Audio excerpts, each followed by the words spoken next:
Hola, soy Sofía. El día que enterré a mi hijo de 9 años, mi familia estaba celebrando el cumpleaños de mi hermano con champaña en su mansión de Coral Gables.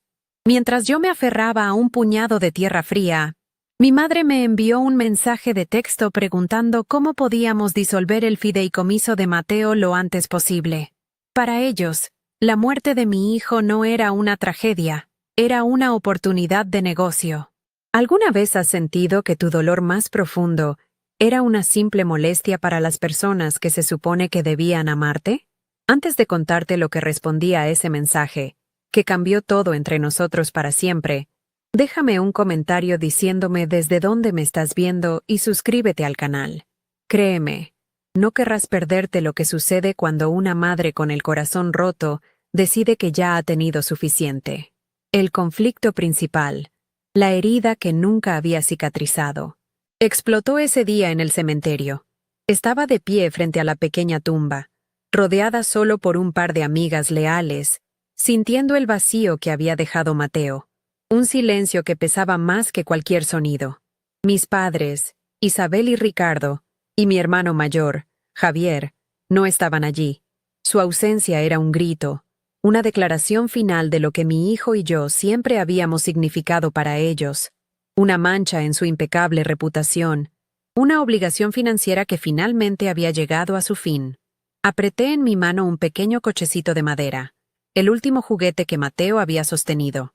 Era lo único real en un mundo que se había vuelto una pesadilla de hipocresía y crueldad, un mundo donde el luto era eclipsado por la codicia.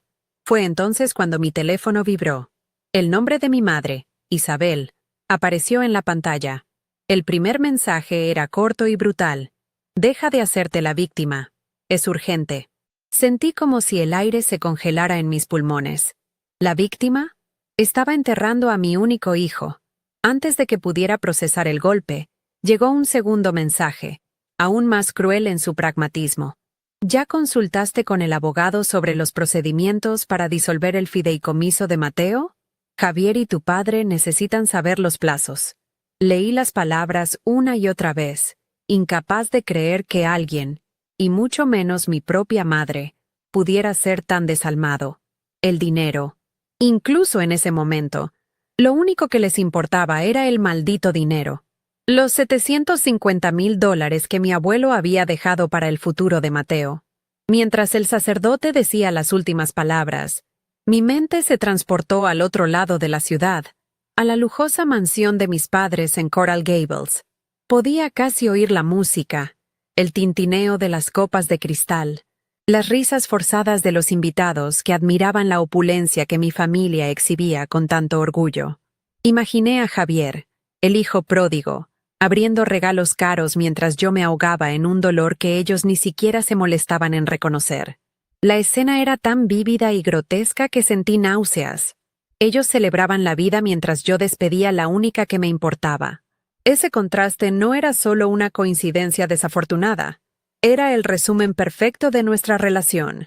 Mi tragedia personal era simplemente el telón de fondo de su fiesta interminable. Apreté con más fuerza el cochecito de madera.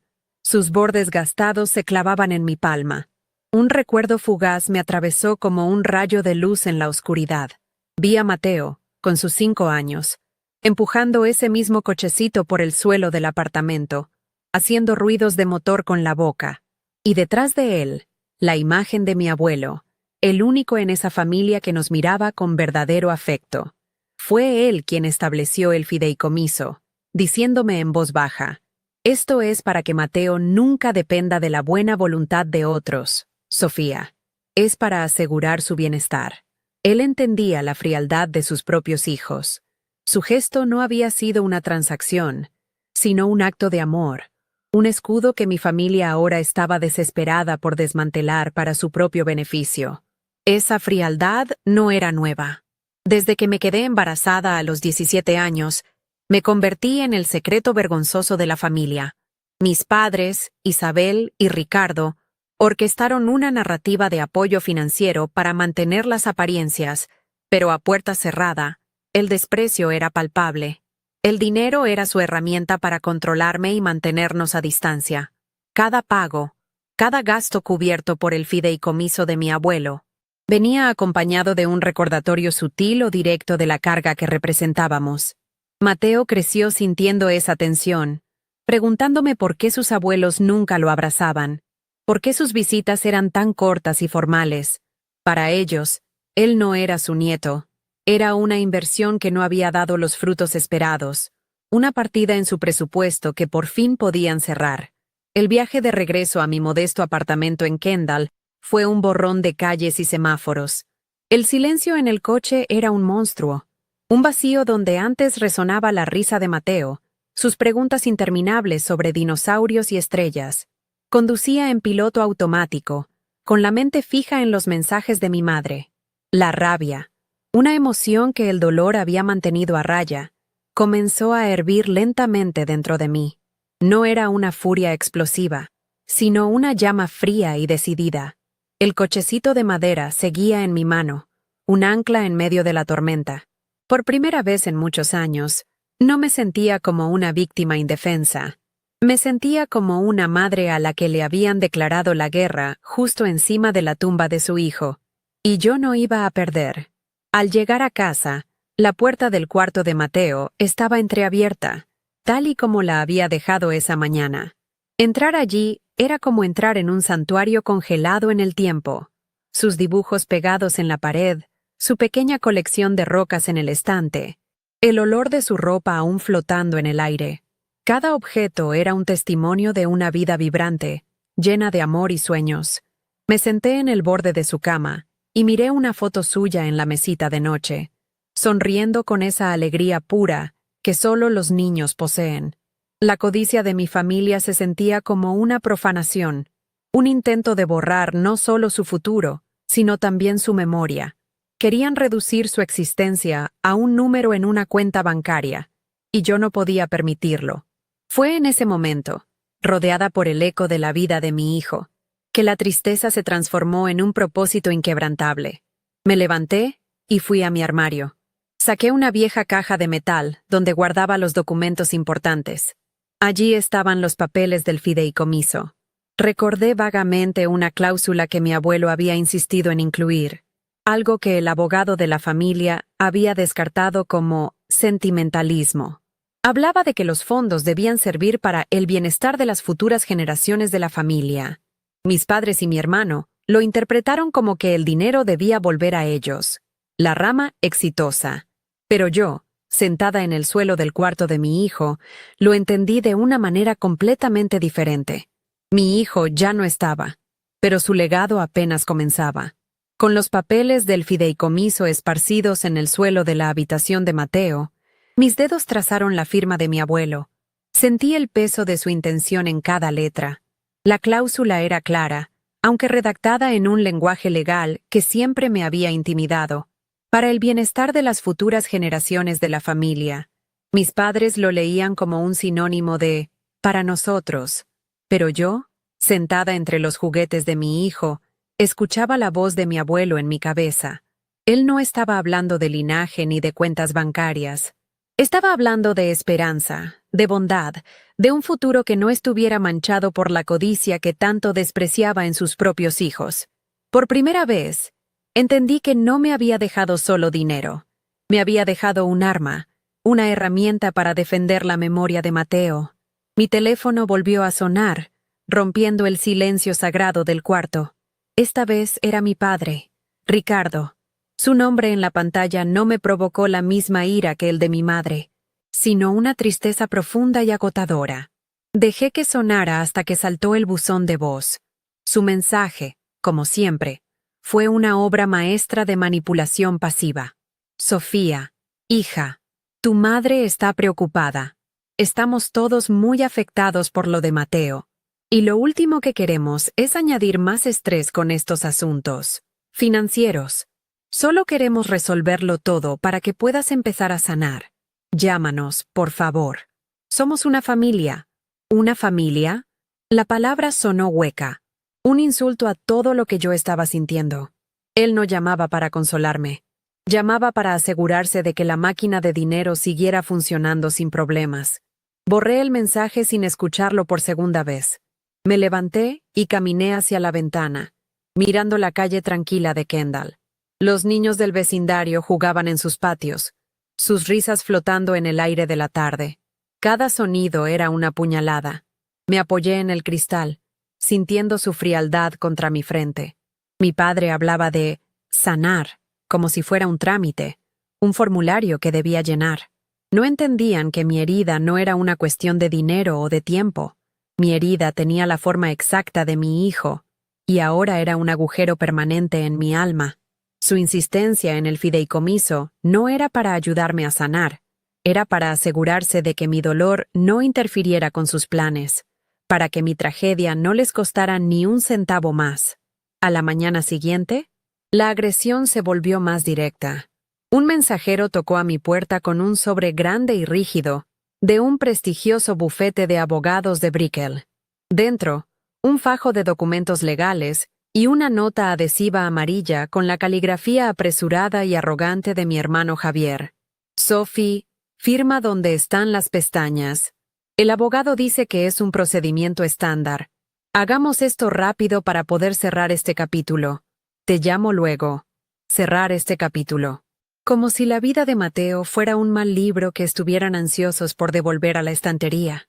La frialdad de sus palabras, la absoluta falta de empatía, me dejó sin aliento. Me trataban no como una hermana de luto, sino como un obstáculo administrativo. Puse los documentos sobre la mesa de la cocina, junto a un tazón de fruta que no había tocado en días. El olor de los papeles, una mezcla de tinta y burocracia, llenó mi pequeño apartamento. Me senté y los miré fijamente. Eran páginas y páginas de jerga legal, diseñadas para intimidar, para hacer que una persona como yo se sintiera pequeña e incompetente. Pero entre las cláusulas y los subpárrafos, solo veía una cosa, un intento de borrar a mi hijo. Cogí el cochecito de madera, que había dejado sobre la encimera, y lo coloqué encima de la pila de papeles.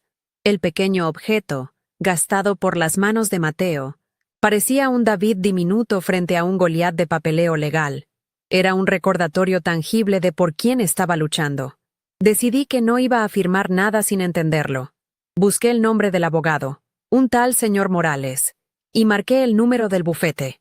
Su asistente me puso en espera durante casi 10 minutos, un pequeño juego de poder para recordarme mi lugar. Cuando finalmente me atendió, su voz era condescendiente, untuosa. Señorita Sofía, sus padres me han puesto al corriente. Le aseguro que este es el procedimiento más eficiente. El fideicomiso fue creado para el bienestar del niño y, lamentablemente, al ya no estar él, los activos deben volver al patrimonio familiar. Es muy sencillo. Me habló como si yo fuera una niña tonta e incapaz de comprender asuntos de adultos. Cada palabra estaba diseñada para que me sintiera indefensa y dependiente de su experta guía. Colgué el teléfono con una sensación de náuseas. La voz del abogado se mezcló con un recuerdo vívido de mi abuelo. Estábamos en el patio trasero de su casa, años atrás. Mateo, de apenas 4 años, corría por el césped. Mi abuelo me había puesto una mano en el hombro y me había dicho, con su voz suave pero firme, «Nunca dejes que te convenzan de que vales menos, Sofía, especialmente mi hija y mi yerno. Ellos entienden el mundo a través de cifras, pero tú y este niño, ustedes entienden el mundo a través del corazón. Esa es tu verdadera fuerza. No la olvides nunca». Sus palabras, que en su momento me parecieron un simple consuelo, ahora se sentían como una profecía, una instrucción directa desde el pasado. La guerra de mi familia no se limitó a la presión legal. Unos días después, recibí una llamada de una tía lejana que vivía en Orlando. Su tono era de falsa preocupación. «Sofía, querida, hablé con tu madre. Me dijo que no lo estás llevando nada bien, que te estás aislando y tomando decisiones extrañas sobre los asuntos de Mateo. Todos estamos preocupados por ti». Me quedé helada. Estaban envenenando el pozo, pintándome como una madre inestable y afligida que no estaba en su sano juicio, preparando el terreno para invalidar cualquier decisión que yo tomara. La humillación fue profunda. No solo me habían abandonado en mi duelo, Ahora estaban usando mi dolor como un arma en mi contra, manchando mi nombre dentro de nuestra propia familia. Pero su estrategia tuvo el efecto contrario. En lugar de sentirme acorralada, sentí una extraña oleada de claridad. El pánico que había sentido comenzó a disiparse, reemplazado por una calma gélida. Si yo fuera tan insignificante como siempre me habían hecho sentir, no se estarían esforzando tanto. No necesitarían abogados caros, ni mensajeros urgentes, ni una campaña de desprestigio familiar. Su miedo era la prueba de mi poder. Se dieron cuenta, antes que yo, de que el fideicomiso de Mateo me había dado algo que nunca antes había tenido en mi relación con ellos, una pizca de influencia, y estaban aterrorizados de lo que yo pudiera hacer con ella. La dinámica había cambiado para siempre. Con esta nueva determinación, volví a la vieja caja de metal. Esta vez, no buscaba solo los documentos del fideicomiso.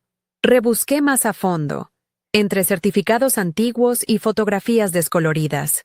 Y allí, en un sobre amarillento metido detrás de la partida de nacimiento de Mateo, la encontré.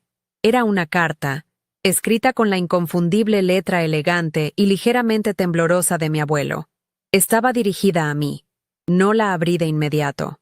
Sostuve el sobre en mis manos, sintiendo el papel frágil, casi como una reliquia. Sabía, con una certeza que me recorrió todo el cuerpo, que lo que había dentro era la pieza final del rompecabezas, la voz que necesitaba para hablar por Mateo cuando la mía no fuera suficiente. Tomé mi teléfono, ignorando las llamadas perdidas de mi padre y mi hermano. Abrí el hilo de mensajes con mi madre, deteniéndome en sus crueles palabras del día del funeral. Con los dedos firmes, escribí una respuesta por primera vez. No fue una súplica, ni una explicación, ni un insulto. Fue una orden. Dile al señor Morales que programe la reunión. Estaré allí.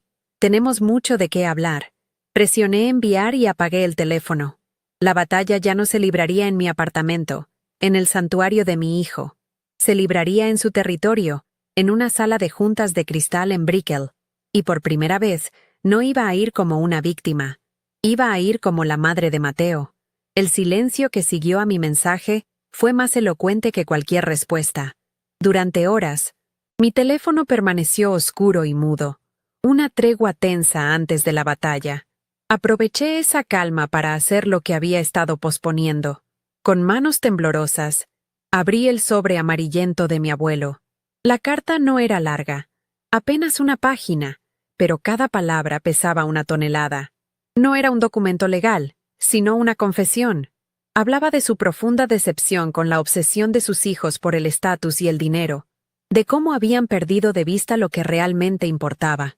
Y luego, escribió sobre Mateo. Lo llamó la segunda oportunidad de esta familia, una semilla de bondad en un jardín de espinas. Me pedía que lo protegiera, no solo con el dinero, sino de la frialdad que él mismo no había sabido corregir en sus propios hijos. No me daba instrucciones, me daba permiso para ser la guardiana de su verdadero legado. Al día siguiente, mi madre finalmente llamó. Su voz era un témpano de hielo, despojada de cualquier falsa simpatía. ¿Qué crees que estás haciendo, Sofía? ¿Quieres montar un espectáculo? No le respondí. Simplemente escuché su monólogo furioso sobre la ingratitud, sobre cómo estaba complicando un proceso ya de por sí doloroso para todos. La ironía casi me hizo reír. Doloroso para ellos. Su único dolor era la demora en cobrar su cheque. Cuando terminó su diatriba, le dije con una calma que la sorprendió. La reunión está programada para el viernes a las 10 en la oficina del señor Morales. Espero que sean puntuales. Y colgué. Sentí un pequeño temblor en mis manos, pero no era de miedo. Era de poder. Por primera vez en mi vida, yo había puesto fin a la conversación. Los días que precedieron a la reunión fueron una extraña mezcla de duelo y preparación. Cada vez que la ola de dolor por Mateo amenazaba con ahogarme, leía de nuevo la carta de mi abuelo. Su voz en el papel se convirtió en mi ancla. Me di cuenta de que mi lucha no era contra mi familia, sino por la memoria de mi hijo. No se trataba de venganza, se trataba de justicia. de asegurarme de que el nombre de Mateo no fuera recordado como un número en una cuenta bancaria que ellos saquearon, sino como la luz que fue. Empecé a investigar en línea, buscando organizaciones, fundaciones y formas en que un legado pudiera florecer y ayudar a otros. La idea, al principio vaga y nebulosa, comenzó a tomar una forma clara y sólida en mi mente. Un propósito que me sacaba de la cama cada mañana. El viernes por la mañana, elegí mi ropa con el cuidado de un soldado preparándose para la batalla. No usé el vestido negro de luto que había llevado al funeral. En su lugar, elegí un sencillo pantalón de vestir y una blusa de color marfil. Quería parecer serena, competente, no una hija rota a la que pudieran manipular. Antes de salir, entré en el cuarto de Mateo. Cogí el pequeño cochecito de madera de su mesita de noche y lo metí en mi bolso. Junto a él, coloqué la carta de mi abuelo, doblada cuidadosamente dentro de su sobre original. Eran mis únicas armas, un símbolo de amor puro y un testamento de la verdad. Al mirarme por última vez en el espejo, no vi a la joven asustada que mi familia siempre había visto. Vi a la madre de Mateo. Y eso era suficiente. Conducir hasta Brickell fue como cruzar a otro mundo. Dejé atrás las calles tranquilas y familiares de Kendall para adentrarme en el corazón financiero de Miami. Una jungla de rascacielos de cristal y acero que reflejaban un sol implacable. Cada edificio parecía un monumento a la ambición y al poder. El mismo lenguaje que mi familia hablaba con fluidez. Por un momento, mientras buscaba estacionamiento en un garaje subterráneo y costoso, sentí una punzada de la vieja intimidación. ¿Quién era yo, con mi modesto coche y mi corazón roto, para desafiarlos en su propio terreno? Pero entonces, mis dedos rozaron el cochecito de madera en mi bolso, y el recuerdo de la sonrisa de Mateo me devolvió la fuerza. No estaba allí por mí, estaba allí por él. La oficina del bufete de abogados ocupaba todo el piso 40 de uno de esos imponentes edificios. El ambiente era de un lujo frío y calculado. Mármol blanco, muebles de diseño minimalista y un silencio pesado, solo roto por el suave tecleo de una recepcionista con una sonrisa tan pulida como falsa. Me anunció con una voz neutra y me pidió que esperara en una pequeña sala de estar con paredes de cristal que daba al pasillo principal. Desde allí, podía ver la puerta de la sala de conferencias donde, supuse, mi familia ya me esperaba. El lugar estaba diseñado para hacerte sentir pequeño, insignificante, una simple pieza en un juego mucho más grande y costoso. Mientras esperaba, con el pulso acelerado, la puerta de la sala de conferencias se abrió ligeramente.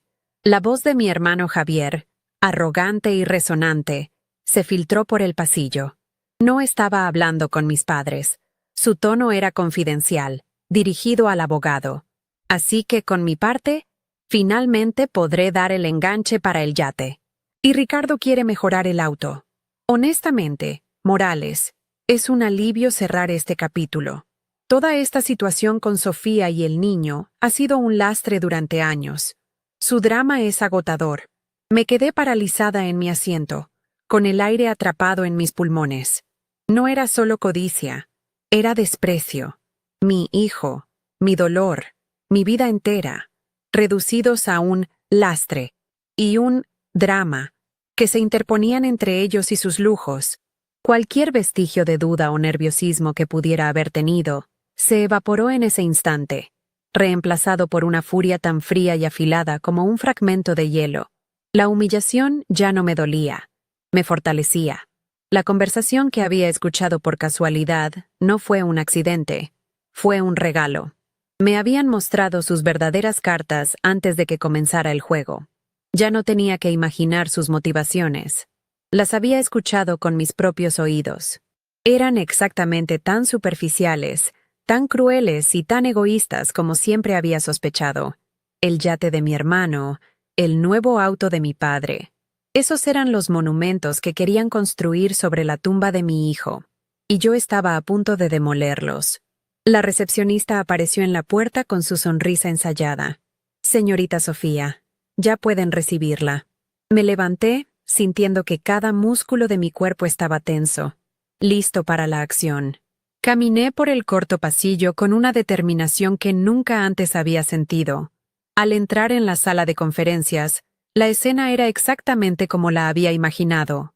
Mis padres, Isabel y Ricardo, y mi hermano Javier, sentados en un lado de una larga mesa de caoba pulida. Estaban vestidos con ropa de diseñador, luciendo impacientes y ligeramente molestos por mi tardanza. El abogado, el señor Morales, estaba en la cabecera, con una pila de documentos perfectamente alineados frente a él. Me senté en la silla vacía frente a ellos, el único asiento en el lado opuesto de la mesa. El espacio entre nosotros se sentía como un abismo. Nadie dijo, «Hola». Mi madre me lanzó una mirada de advertencia, mi padre evitó mis ojos, y Javier consultó su reloj Rolex con un suspiro exagerado. El señor Morales carraspeó, rompiendo el silencio tenso.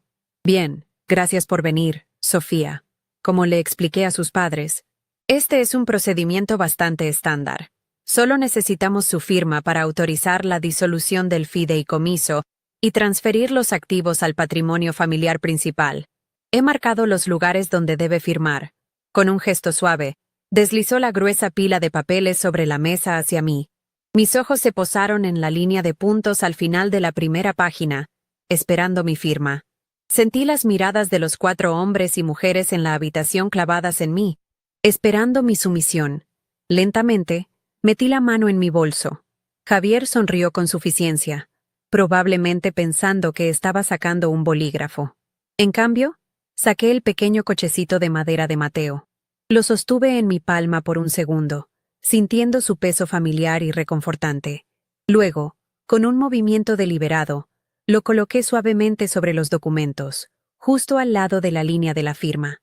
El pequeño juguete de madera se veía diminuto y desafiante sobre el mar de jerga legal.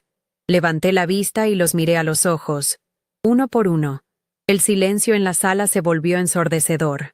La reacción fue instantánea y silenciosa.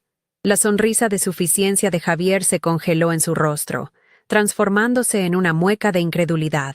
Mi madre, Isabel, que siempre mantenía una compostura de acero, parpadeó varias veces, como si no pudiera procesar la imagen del humilde juguete de madera, profanando la santidad de sus documentos legales.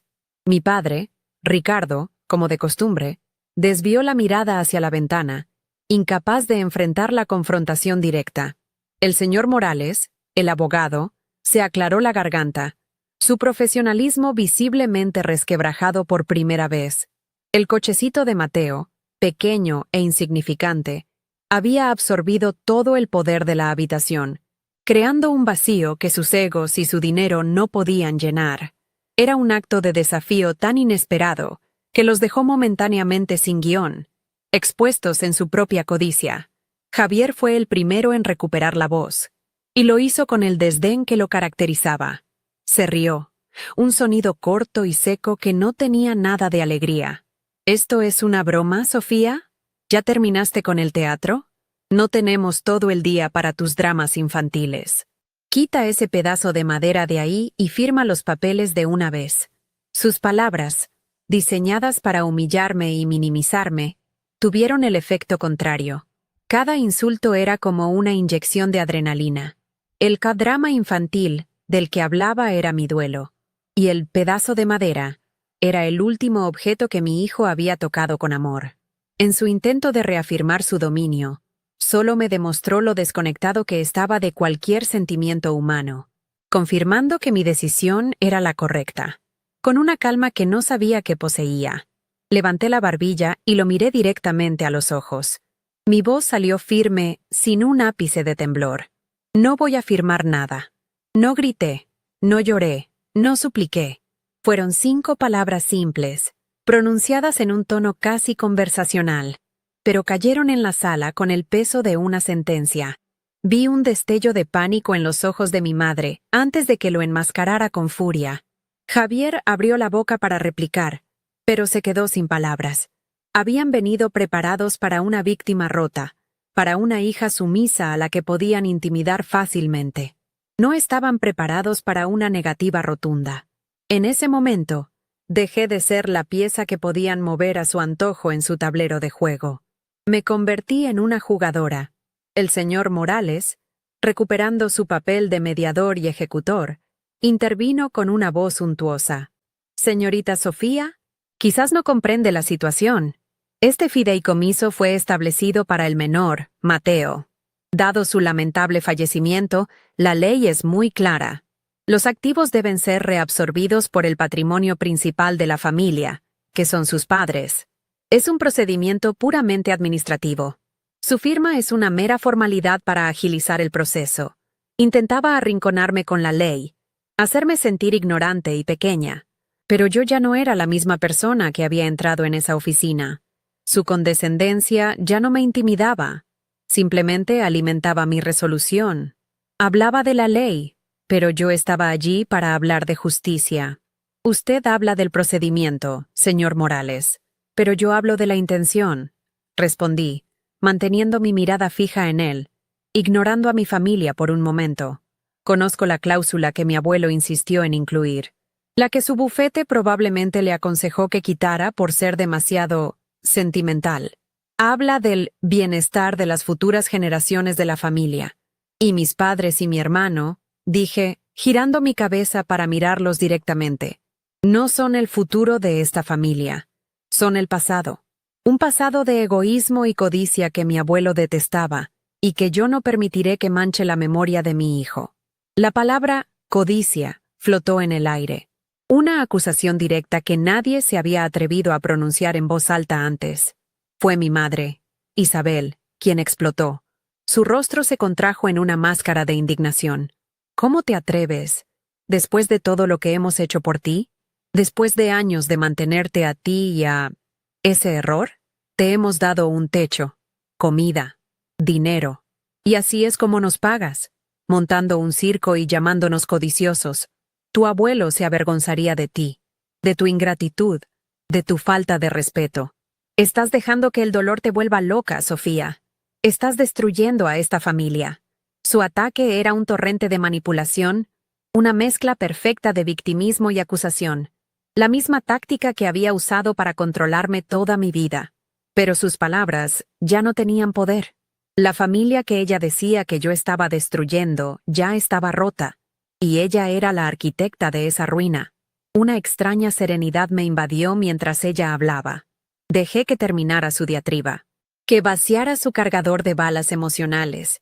Cuando finalmente se detuvo, con la respiración agitada, la miré con una lástima que la desarmó por completo. Al contrario, mamá, dije suavemente. Creo que el abuelo es el único que entendería exactamente lo que estoy haciendo. Lentamente, volví a meter la mano en mi bolso. Todos los ojos se clavaron en mi gesto. Javier se inclinó hacia adelante, entrecerrando los ojos, como si esperara que sacara un arma. Mi madre retrocedió ligeramente en su silla. El aire se cargó de una tensión casi eléctrica. Estaban esperando mi siguiente movimiento, y por primera vez, no tenían ni idea de cuál sería. Saqué el sobre amarillento y frágil. La caligrafía de mi abuelo, elegante y familiar, era visible en el frente.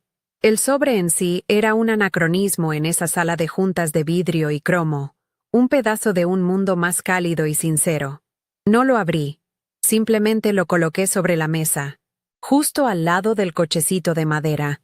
Los dos objetos juntos formaban un pequeño altar en medio del campo de batalla, el amor de un niño y la sabiduría de un anciano, dos fuerzas que el dinero de mi familia no podía comprar ni comprender.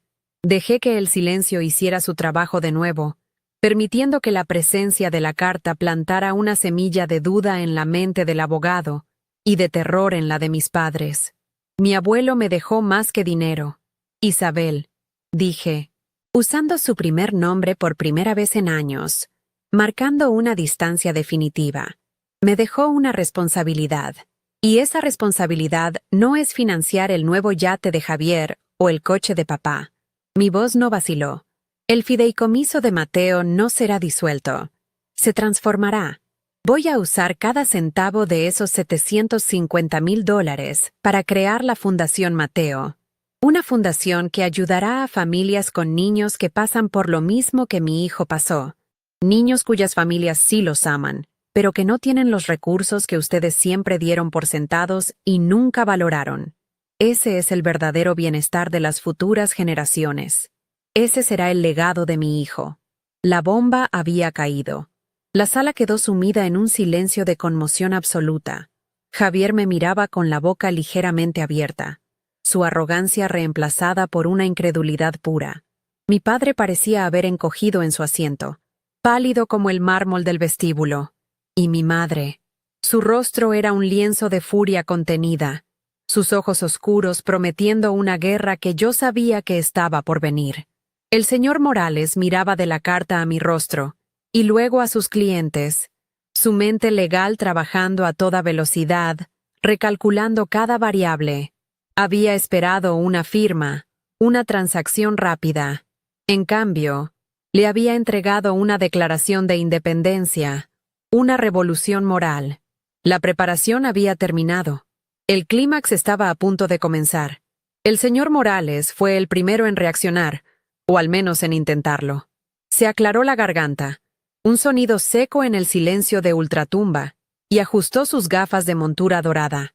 Señorita Sofía, su propuesta es admirable, en espíritu, pero la estructura de un fideicomiso no es tan maleable. Su disolución y la reabsorción de los activos es el camino legal predeterminado. Crear una fundación es un proceso completamente diferente, complejo, y que requeriría el consenso de los beneficiarios principales del patrimonio, es decir, sus padres. Su voz era un bálsamo condescendiente, intentando envolver mi revolución en cinta roja burocrática, tratando de hacerme sentir ingenua. Pero sus ojos delataban una nueva incertidumbre. Mi plan no era una rabieta emocional. Tenía un nombre, una estructura, un propósito, y eso lo asustaba. Javier soltó una carcajada, un sonido feo y forzado que resonó contra las paredes de cristal. Se reclinó en su silla, cruzando los brazos sobre su pecho con una arrogancia teatral. ¿La Fundación Mateo? ¿De verdad, Sofía? ¿Ahora vas a jugar a la filántropa con nuestro dinero? Es el truco más patético que has intentado. Papá, mamá, ¿van a permitir esta locura? Está usando al niño para castigarnos, para extorsionarnos. Es repugnante. Se giró hacia el abogado. Morales, haga su trabajo. Dígale que deje de perder nuestro tiempo y que firme. Tenemos cosas más importantes que hacer que escuchar sus delirios de grandeza. Su veneno era predecible, pero lo que no esperaba era la mirada de pánico que se escondía detrás de su ira. Mi locura amenazaba su yate, y eso la hacía muy real para él. No es tu dinero, Javier. Nunca lo fue, respondí, mi voz tan tranquila que lo obligó a inclinarse para escuchar. Era el dinero del abuelo, destinado a asegurar el futuro de Mateo. Y como Mateo ya no tiene un futuro, es mi deber como su madre asegurarme de que su legado sí lo tenga. Miré a mis padres. Ustedes hablan de familia, pero nunca lo fueron para él. Nunca se tomaron el tiempo de conocerlo, de amarlo. Solo vieron un número, una obligación. Ahora quieren borrar esa obligación y cobrar el cheque. Pues no, el nombre de Mateo no será borrado, será honrado. Será la ayuda que ustedes nunca le dieron a nadie. Cada palabra era una verdad que habían ignorado durante años, y ahora se las estaba sirviendo en su propia sala de juntas. «¡Suficiente!», gritó mi madre, golpeando la mesa con la palma de la mano. El sonido agudo hizo que todos se sobresaltaran. Sus ojos ardían con una furia helada. «No tienes ningún derecho. Tu abuelo te consentía. Pero nunca hubiera permitido que destruyeras el patrimonio familiar por un capricho sentimental. Estás siendo egoísta y cruel, arrastrando el nombre de tu hijo por el barro para vengarte de nosotros. Somos tus padres. Te lo hemos dado todo». Su voz se quebró al final, no por el dolor, sino por la frustración de haber perdido el control. Estaba acostumbrada a que sus gritos me hicieran retroceder, a que su ira me silenciara. Pero esta vez, sus palabras eran solo ruido, el sonido de un imperio que se desmoronaba. Fue entonces cuando saqué la carta. Mis dedos no temblaron. Deslicé el sobre amarillento fuera de mi bolso y lo coloqué en el centro de la mesa, un objeto frágil y antiguo en un mar de modernidad corporativa. El abuelo no estaría de acuerdo contigo, mamá.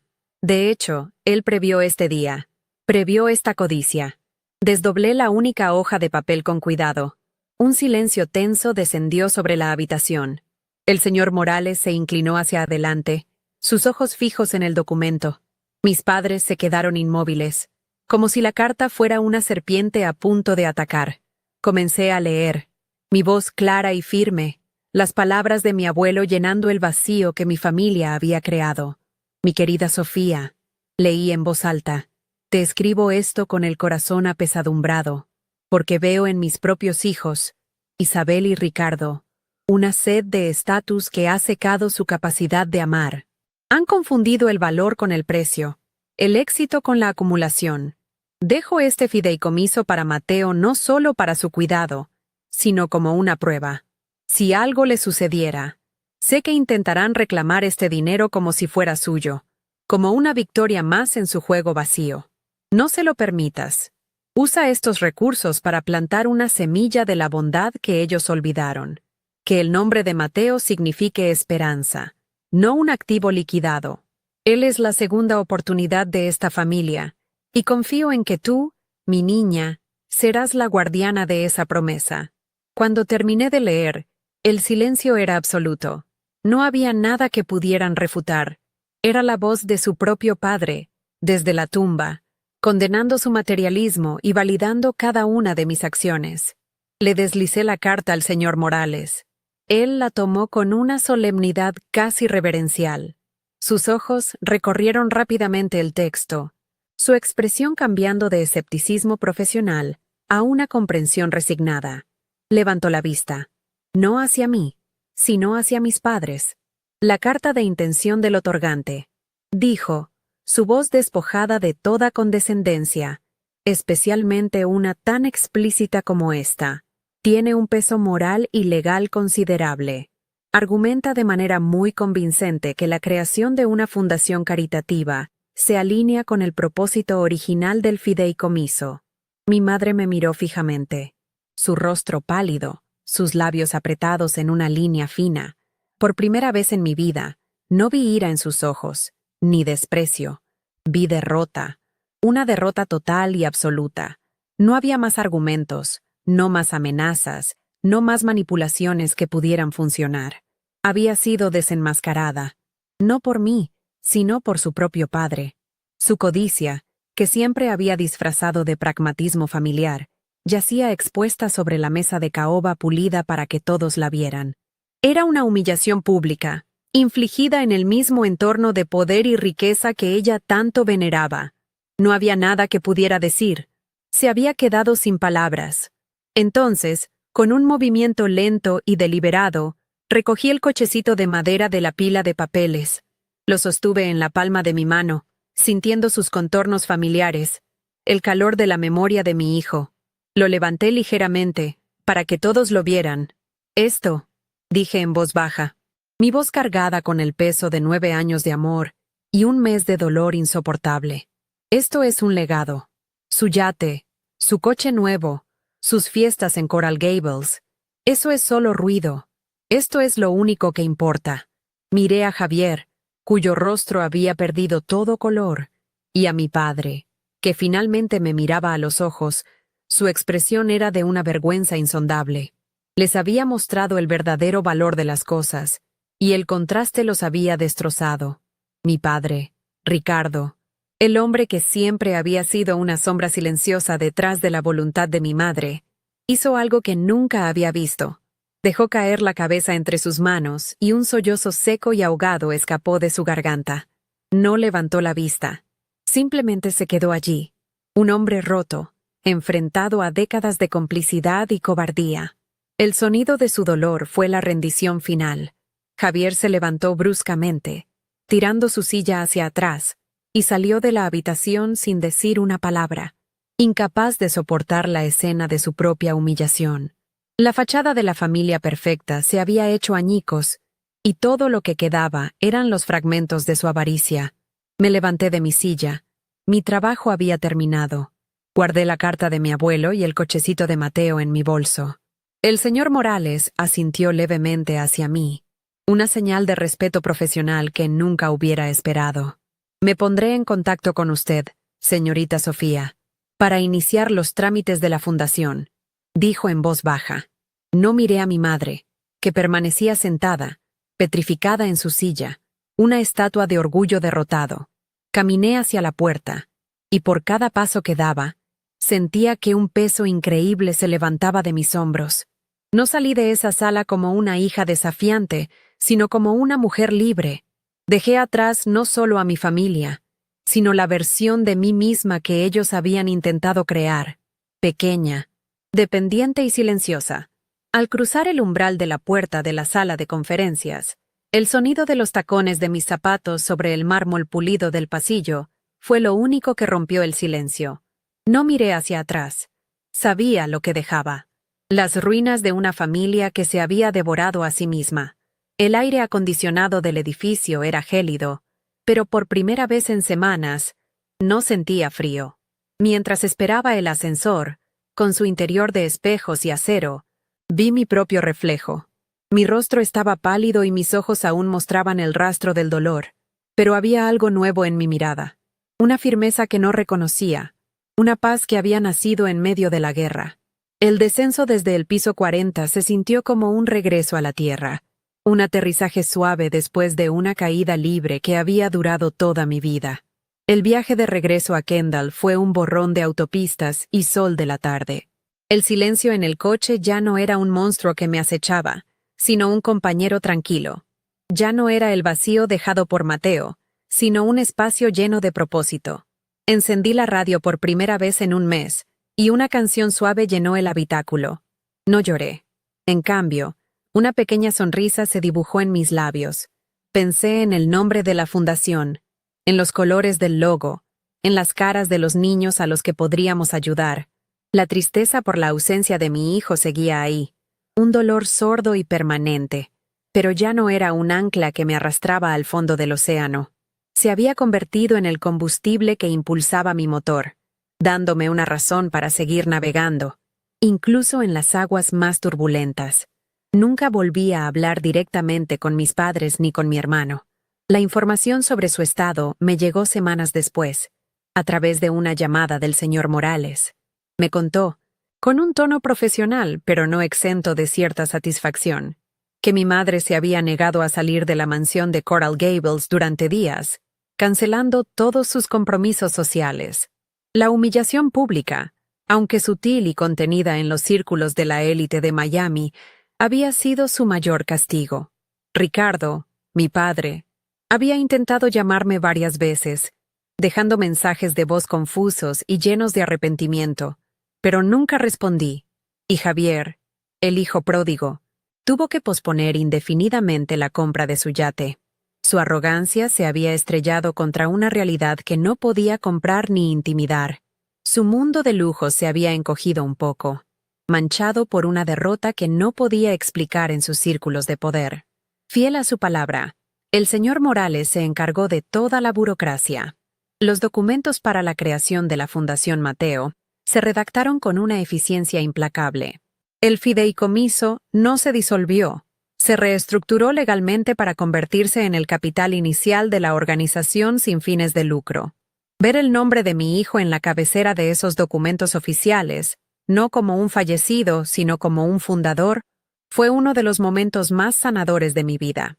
El dinero, que durante tanto tiempo había sido un arma de control y desprecio en manos de mi familia, se transformó en una herramienta de esperanza. Cada firma que estampaba en esos papeles era un acto de reafirmación, una declaración de que el amor, al final, era un activo mucho más poderoso que el dinero. A los pocos meses, la fundación empezó a tomar forma. Alquilé una pequeña oficina en Kendall, no muy lejos de mi apartamento. Era un espacio modesto, pero lleno de luz. Las primeras donaciones, además del capital del fideicomiso, comenzaron a llegar de amigos y de personas que escucharon la historia. Mi primera acción oficial fue establecer una asociación con el ala de oncología pediátrica del hospital, donde Mateo había pasado tanto tiempo. Creamos un fondo para ayudar a las familias con los gastos no médicos: transporte, alojamiento, comida, cosas que mi familia nunca tuvo que considerar, pero que para otras eran barreras insuperables para el cuidado de sus hijos. Cada vez que aprobaba una ayuda, sentía que le estaba dando a otro niño el abrazo que mis abuelos nunca le dieron al mío. La ruptura con mi familia fue total y definitiva. Les envié, a través del abogado, una última carta. No contenía reproches ni ira. Simplemente establecía los términos de nuestra inexistente relación futura. Les pedía que no intentaran contactarme, que respetaran mi decisión y mi nueva vida. Les informé que cualquier intento de interferir con la fundación sería respondido con acciones legales. Fue un acto de autoprotección, el muro final que construí para salvaguardar mi paz y el legado de mi hijo. No sentí tristeza al cortar ese último lazo. Sentí alivio. Era como extirpar una parte enferma de mi cuerpo para poder sanar el resto. Ellos eligieron el dinero. Yo elegí la memoria de mi hijo. Y no había punto de encuentro entre esos dos mundos. Mi vida se volvió más pequeña y, al mismo tiempo, infinitamente más grande. Mi modesto apartamento en Kendall, que antes se sentía como una jaula de recuerdos dolorosos, se convirtió en mi refugio y mi centro de operaciones. Las paredes, que antes parecían absorber mis lágrimas, ahora estaban cubiertas de planes, de fotos de niños sonriendo, de cartas de agradecimiento de familias a las que habíamos ayudado. Dejé de sentirme como la hija fracasada de una familia rica. Me convertí en la madre de Mateo y en la fundadora de su legado. Encontré una nueva familia en los voluntarios, en los médicos y en los padres que conocí a través de la fundación. Una comunidad unida no por la sangre, sino por la empatía y la experiencia compartida del amor y la pérdida. Isabel y Ricardo siguieron viviendo en su jaula de oro en Coral Gables. La noticia de la fundación se extendió silenciosamente, y aunque nunca se dijo nada públicamente, su reputación quedó manchada. Se convirtieron en los padres ricos cuya hija había tenido que crear una organización benéfica para honrar al nieto que ellos habían ignorado. Era una condena social silenciosa, mucho más efectiva que cualquier grito o confrontación. Javier continuó con su vida superficial, pero algo se había roto en él. Perdió la certeza de que el mundo le pertenecía. Su derrota en esa sala de juntas fue una herida en su ego que ninguna cantidad de dinero podría curar por completo. Su castigo no fue la pobreza, sino la irrelevancia. Una tarde, mientras organizaba unos archivos en la que había sido la habitación de Mateo, encontré el pequeño cochecito de madera en un cajón. Lo tomé en mis manos, sus ruedas gastadas, su pintura descascarada. Ya no sentía el dolor agudo de la pérdida, sino una profunda y serena gratitud. Miré la foto de Mateo en el escritorio, su sonrisa radiante y eterna. Le sonreí de vuelta. No había podido salvar su vida, pero había salvado su memoria de las garras de la codicia. Había transformado el acto más cruel de mi familia en el acto más significativo de mi vida. El final de su historia no fue una tumba en un cementerio solitario, sino el comienzo de cientos de otras historias de esperanza. Y en esa verdad, finalmente, encontré mi paz, mirando hacia atrás. Desde este lugar de calma que he construido ladrillo a ladrillo sobre las ruinas de mi antigua vida, entiendo que la batalla en esa oficina no fue realmente por el dinero. Nunca lo fue. El dinero era simplemente el lenguaje que mi familia hablaba, el único idioma que entendían para medir el valor, el poder y hasta el amor. Lo que realmente estaba en juego ese día era la memoria de mi hijo. Luchaba por el derecho a que su corta y brillante vida fuera recordada como un poema, no como un asiento contable.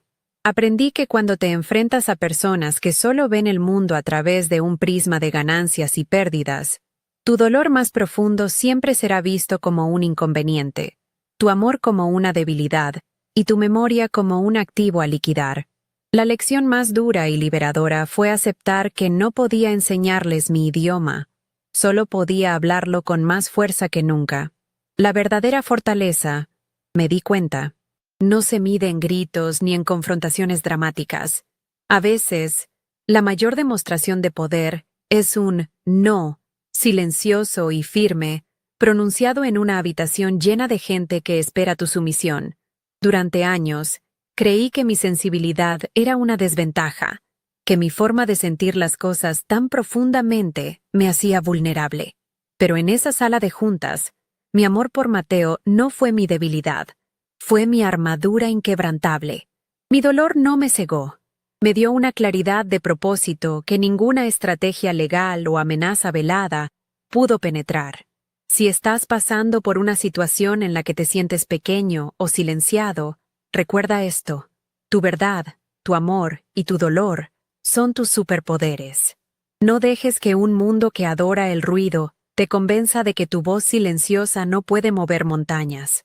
Mi historia no es una de venganza, sino de redefinición. No busqué destruir a mi familia, simplemente elegí construir algo hermoso en el espacio que su ausencia dejó. El legado no es el dinero que dejas en una cuenta bancaria o las propiedades que acumulas. Esas son solo cosas. El verdadero legado es la bondad que siembras, el amor que das y la diferencia que haces en la vida de otros. Para mi familia, el legado era un nombre en un edificio, una cifra en un estado de cuenta. Para mí, el legado de Mateo ahora es la sonrisa de un niño que recibe ayuda, el alivio de una madre que no tiene que preocuparse por el transporte al hospital, la esperanza que nace donde antes solo había desesperación. Y ese es un tipo de riqueza que ellos nunca podrán comprender ni poseer. Cortar lazos con tu propia sangre es quizás una de las decisiones más dolorosas y antinaturales que una persona puede tomar. Hay una culpa programada en nosotros, una lealtad que sentimos que debemos mantener, sin importar el costo para nuestra propia alma. Pero aprendí que la familia no es una obligación, es un refugio. Y si tu refugio se convierte en tu campo de batalla, tienes todo el derecho del mundo a marcharte y construir tu propia paz en otro lugar. Proteger tu bienestar no es egoísmo, es supervivencia. Dejar ir a las personas que te lastiman, incluso si comparten tu apellido, no es un acto de odio, sino el acto supremo de amor propio. A veces, para poder sanar, tienes que amputar la fuente de la infección, sin importar lo cerca que esté de tu corazón. Al final, todo se redujo a una elección simple, resumida en la moraleja que me ha guiado desde ese día. Para ellos, mi hijo era una partida en su presupuesto, una complicación financiera que finalmente podía ser resuelta. Para mí, él era el mundo entero. Y la lección universal que quiero compartir contigo es esta: nunca, bajo ninguna circunstancia, permitas que el balance de otra persona defina el valor de tu universo. Tu amor, tus recuerdos, tu dignidad, esas cosas no tienen precio. Son los únicos activos que realmente importan, los únicos que nadie puede quitarte a menos que tú les des permiso. Lucha por ellos con la misma ferocidad con la que una madre lucha por su hijo, porque en esa lucha encontrarás no solo justicia, sino también a ti mismo. Mi viaje ha sido largo y doloroso, pero cada paso me ha traído aquí, a este momento, compartiendo mi verdad contigo. El duelo por Mateo nunca desaparecerá por completo, pero ahora coexiste con un propósito que me da fuerza cada mañana. La Fundación Mateo es la prueba de que del dolor más profundo puede nacer la luz más brillante. Es el testimonio de que el amor de una madre es una fuerza de la naturaleza, capaz de transformar la codicia en generosidad y una pérdida devastadora en un legado de esperanza. Y aunque mi familia eligió el frío consuelo del dinero, yo elegí el calor eterno de la memoria de mi hijo. Y esa, sin duda, fue la mayor victoria de todas. ¿Alguna vez has tenido que luchar para que la memoria de un ser querido fuera respetada por encima de todo lo demás? Si mi historia te ha tocado de alguna manera, si crees que el amor es un legado por el que vale la pena luchar, entonces te invito a unirte a esta comunidad. Deja un comentario contándome qué parte de esta historia resonó más contigo. Suscríbete al canal y activa las notificaciones, porque hay muchas más historias de fortaleza y justicia que merecen ser escuchadas. Gracias por acompañarme en este viaje.